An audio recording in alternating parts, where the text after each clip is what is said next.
While the world watches the shifting borders and rising tensions of the modern Middle East, few realize that the ultimate fate of Iran was etched into the pages of ancient scripture, thousands of years before the first modern headline was ever written. From the golden decrees of King Cyrus that once liberated a nation, to the terrifying visions of Ezekiel that foretell a world-shaking collision, the Bible reveals that Iran, also known as Persia and Elam, is not merely a political player, but a central pillar in a divine architectural plan for the end of history. The narrative of Iran begins not with conflict, but with a divine appointment that transformed a pagan empire into a vehicle for God's restoration. In the 6th century BC, the prophet Isaiah remarkably named the Persian king Cyrus over a century before his birth, calling him God's anointed and shepherd who would crush the gates of Babylon and command the rebuilding of the Jewish temple in Jerusalem.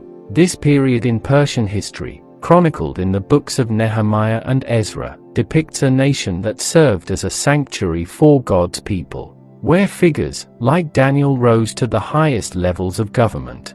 However, the Bible foretells a dramatic and dark shift in Iran's role as we approach the final chapter of human history. The prophet Ezekiel, writing from the banks of the Chebar River, described a future time where a nation called Persia, modern-day Iran, would abandon its historical role as a protector and instead join a massive military coalition. Led by a mysterious figure known as Gog of the land of Magog, this alliance, which includes nations like Turkey, Libya, and Sudan, is prophesied to launch an unprecedented invasion of Israel. This is not depicted as a standard geopolitical war, but as a supernatural confrontation where God himself intervened with earthquakes, fire, and confusion to defend Jerusalem and reveal his glory to the nations. Parallel to the military visions of Ezekiel is a more personal and agonizing prophecy found in the book of Jeremiah 49, which focuses on Elam, a region in southwestern Iran. The prophet speaks of a time when God will break the bow of Elam, shattering its military might, and scatter its people to the four winds of the earth. Many scholars see this scattering reflected in the massive Iranian diaspora of the late 20th and early 21st centuries. Yet, the prophecy does not end in judgment.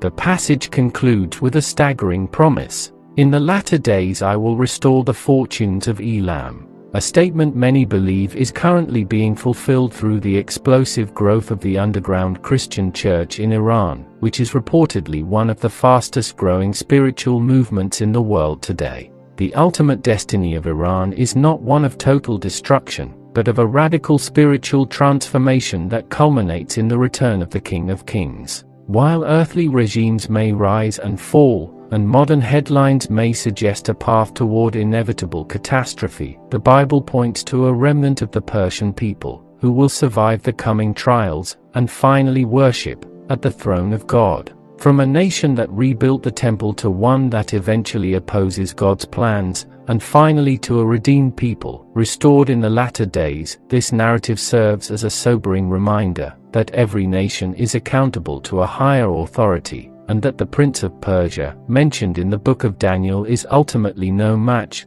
for the sovereignty of the Almighty.